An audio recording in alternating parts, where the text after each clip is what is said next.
une vidéo pour expliquer une mauvaise habitude qu'on retrouve assez souvent dans les codes VBA. Cette mauvaise habitude consiste à nommer les plages de données ou de résultats à l'aide de références absolues de ce type. Quand on écrit x égale range de b4.value, eh bien c'est pas forcément une bonne idée parce que une feuille Excel évolue beaucoup et ce qui est juste à un moment donné ne l'est plus le lendemain.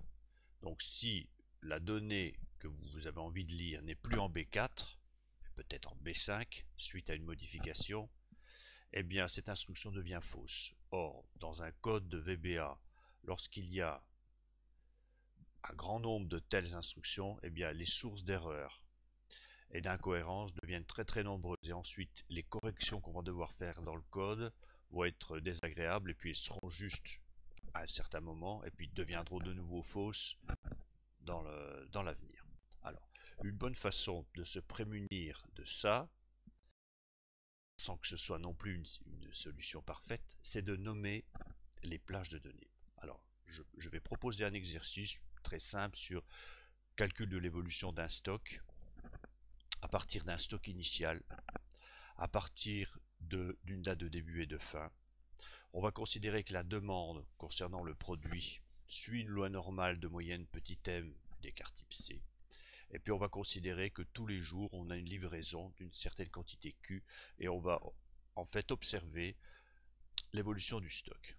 Donc je vais préparer dans la feuille Excel les données. D'abord une colonne date,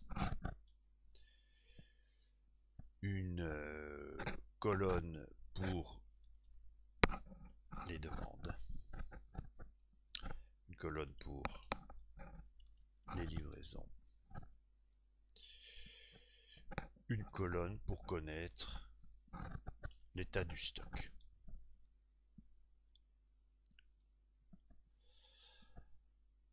Alors, le début des données qu'on va insérer dans la feuille Excel ici est en B14. Et bien, on va donner un nom en fait à cette cellule.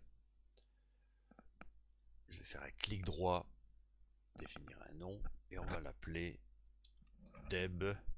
Alors, je ne vais pas m'avancer beaucoup, je vais l'appeler DebData. OK.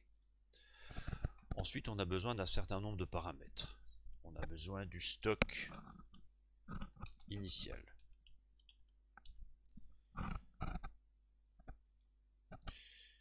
Donc je vais donner immédiatement un nom à cette cellule. Définir un nom stock. On va l'appeler, pourquoi pas, stock initial comme Excel nous le propose ici avec c'est important à souligner. OK. Ensuite, date, début. On va faire tout de suite, définir un nom. Voilà, donc il a conservé l'accent mais il a mis un souligné. Ok, j'accepte cette proposition. Date, fin,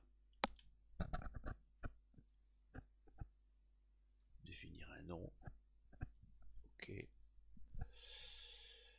Ensuite, on va avoir besoin du paramètre qu'on a appelé petit m. Ce sera la moyenne de la loi normale. Définir un nom. M, ça va bien. C, c'est pas extraordinaire comme nom. Vous avez compris le principe. Définir un nom. C avec un souligné. Bon alors là par contre on va lui dire EK ECT écart type. Ce sera plus pour l'écart type. Ok. Ensuite la quantité Q. Définir un nom. Q. Ok. On va donner une couleur.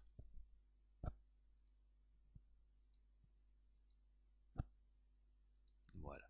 Stock initial. On va dire 1000. Date début, on va dire le 1 2015.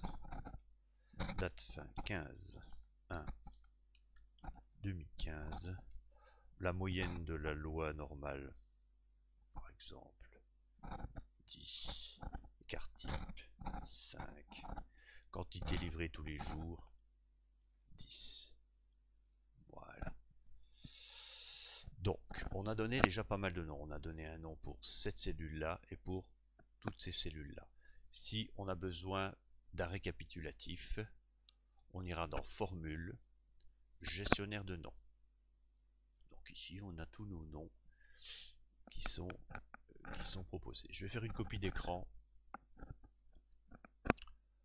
pour me faciliter un tout petit peu le travail. Copy to clipboard. Fermé. Je vais la coller ici. Voilà. Pour bien la repérer. Pour appeler maintenant la vidéo, eh bien on va poser un bouton sur la feuille Excel. Développeur.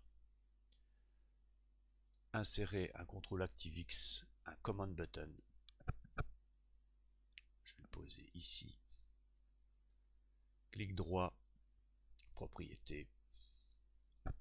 Command button, calcul, stock. Et dans caption, calcul. Voilà. Double-clic en mode création sur le bouton nous projette dans l'environnement de VBA. Allons-y pour option explicite.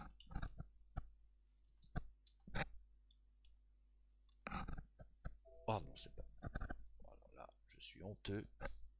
Explicite.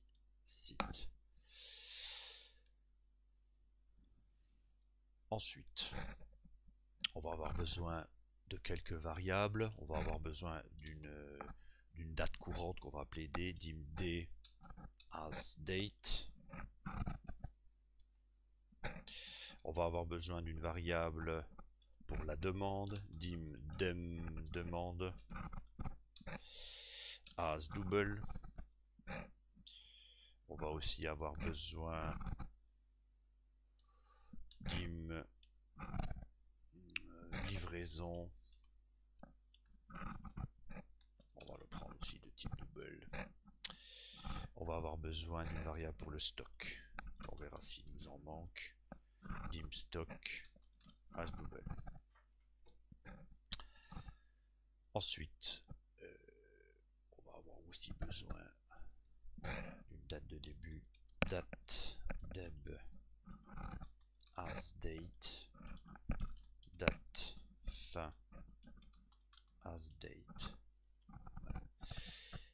Et là, vous allez tout de suite prendre conscience de l'intérêt d'avoir nommé les plages. C'est pour la lecture des données. Donc, lecture, par exemple, des dates de début et de fin. Et bien, on va dire date deb. Alors, comment ça va se dire? Ça va se dire range. Et on va mettre entre double cotes le nom de la plage. Pour l'instant, je laisse vide. Point value. On regarde dans la feuille Excel. Donc, c'est date début avec un souligné et date fin. Date souligné début. Voilà. On va faire la même chose pour la date de fin. Voilà. Pour se rassurer tout de suite sur la correction de ça, je place mon point d'insertion ici, F8. On passe les deux expressions. On voit dans date deb 1er janvier 2015, dans date fin 15 janvier 2015. Voilà. Ensuite, lecture des paramètres de la loi normale.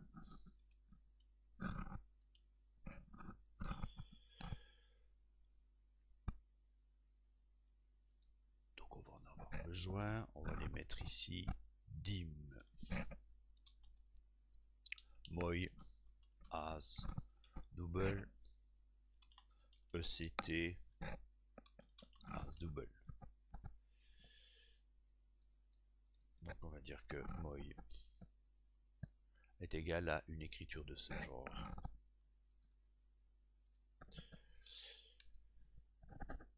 C'est petit m.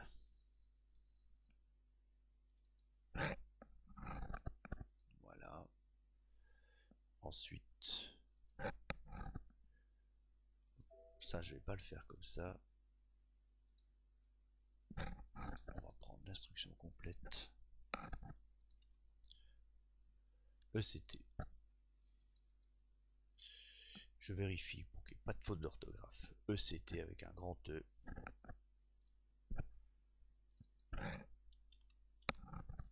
Entre double cote. Ensuite, lecture du stock initial.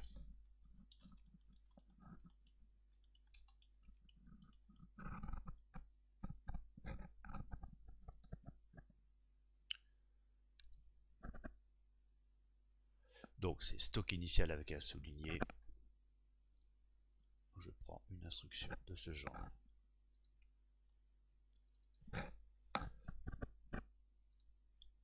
Et on va le mettre nous dans notre variable stock.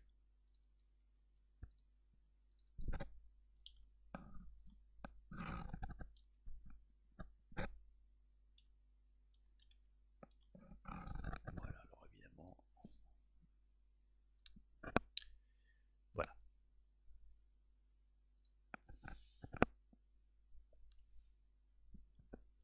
Ensuite, qu'est-ce qui nous manque comme données? On va avoir besoin on a bien notre date de début, notre date de fin. On va être capable de calculer les demandes. Il nous faut aussi lire pour la livraison. Voilà, j'ai dû l'oublier. C'est Q. Lecture de la quantité à livrer tous les jours.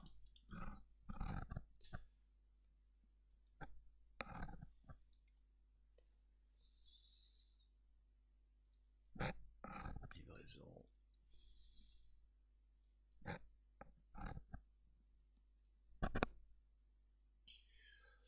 On va mettre un point d'arrêt ici.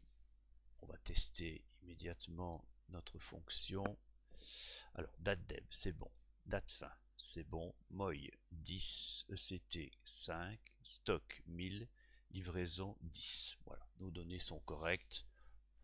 On va pouvoir commencer à travailler. On va avoir besoin d'une itération. Donc, entre deux dates, une date de début et une date de fin. Mais on va aussi avoir besoin d'une variable pour écrire. On va la déclarer ici, dim mc as range.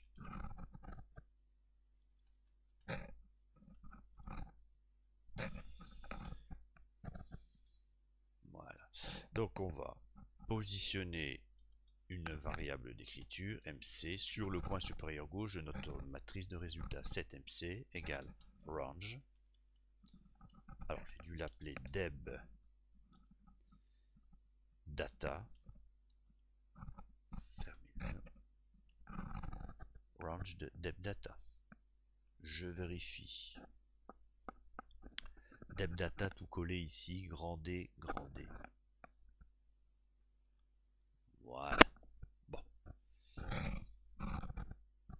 On va avoir besoin d'une itération à l'aide. On va la prendre avec cette variable là. Donc for D est égal à date deb to date fin.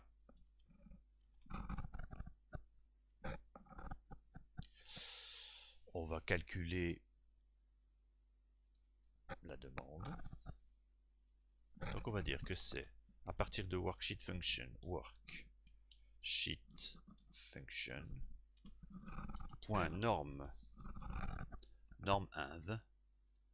C'est cette fonction-là qu'il faut prendre pour générer des valeurs suivant une loi normale. Le premier paramètre, c'est un entier aléatoire entre 0 et 1. Je ne reviendrai pas sur l'explication. Là, il faut aller voir un cours de statistique. Et ça se dit en VBA RND. Ensuite, le deuxième paramètre, c'est la moyenne, qui s'appelle moy. Et l'écart type ECT. Voilà. On va l'écrire comme ça. Ensuite, la livraison, on l'a. Elle va pas bouger, donc inutile de la recalculer à chaque fois, bien sûr.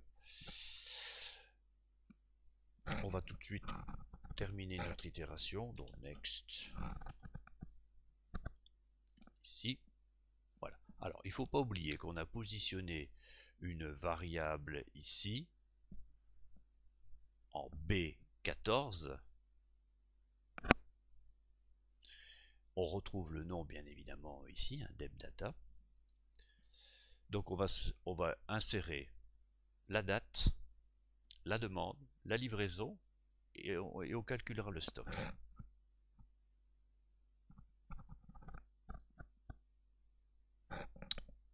On peut le faire tout de suite pour le calcul du stock. Donc on va dire que stock, c'est évidemment égal à l'ancien stock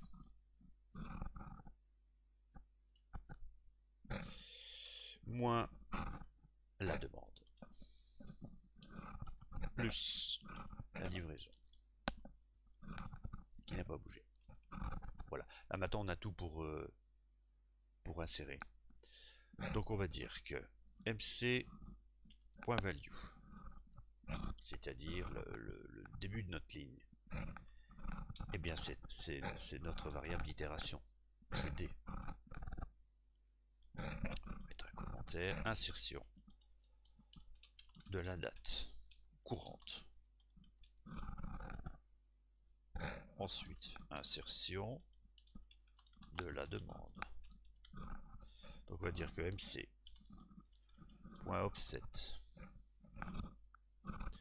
c'est un cran à droite de 0,1.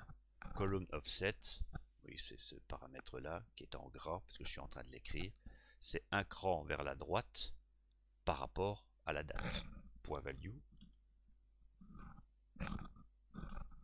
égale la demande. Je regarde rapidement, on a bien la date suivie de la demande. La livraison, ce sera toujours la même et ensuite on insérera notre stock. Donc insertion de la livraison, même si ça ne sert pas à grand chose dans cet exercice vu qu'elle est constante. Donc on va dire que MC, mais cette fois-ci on sera en 2, est égal à livraison. Voilà. Ensuite, insertion du stock en fin de journée. Donc on dira une instruction de ce genre.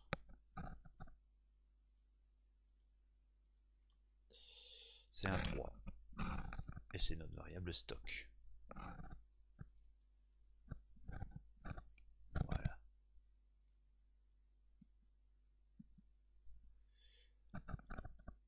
On termine notre boucle.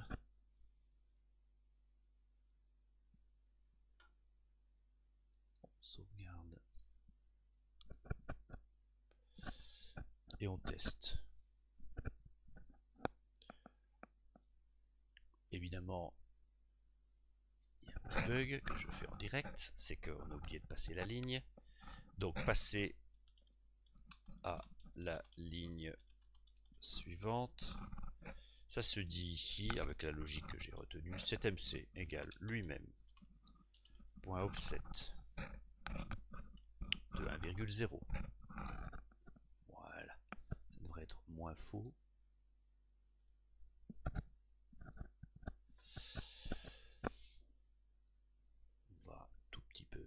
quitter ça, on va mettre ça centré. Voilà, donc on en a aux livraisons qui sont fixes. Notre demande qui suit une loi normale de moyenne 10 et d'écart type 5. Et puis l'évolution de notre stock qu'on a ici, entre nos deux dates. Maintenant, une dernière chose. Vous voyez que ce bloc de données là, il a un certain emplacement dans la feuille Excel. Si maintenant je m'amuse à insérer des lignes ici, insertion, je vais en faire plusieurs. Voilà. Et puis, pour une raison ou pour une autre, insertion de colonne, insertion. Donc tout est poussé. Voilà, par exemple. J'efface cette chose-là. Je viens cliquer ici sur mon coin supérieur gauche. Ben, vous voyez que mon coin supérieur gauche de données, il s'appelle toujours DebData. Et puis mon stock initial ici, mais il s'appelle toujours stock initial. La date de début s'appelle toujours date début. C'est au bon endroit. Et si je calcule, pas de problème, les données sont au bon endroit, les résultats sont au bon endroit, pardon, et les données apparaissent, et les données sont lues correctement. Voilà. Donc, quelle que soit l'évolution de la feuille en termes d'insertion de colonne, d'insertion-suppression de ligne colonne, ça restera correct. Évidemment, il ne faut pas qu'il y ait un petit malin qui s'amuse à changer les noms, et bien entendu, des données, ni de l'emplacement initial. Voilà. Donc, en conclusion, plus il y aura dans un code source ce genre d'écriture, qu'on voit très souvent dans le code des étudiants, x égale range d'une constante et non pas un nom, une référence absolue, plus les risques d'erreur et d'incohérence du code VBA seront importants. Une manière de lever ça, c'est d'utiliser des noms, de donner des noms aux cellules Excel.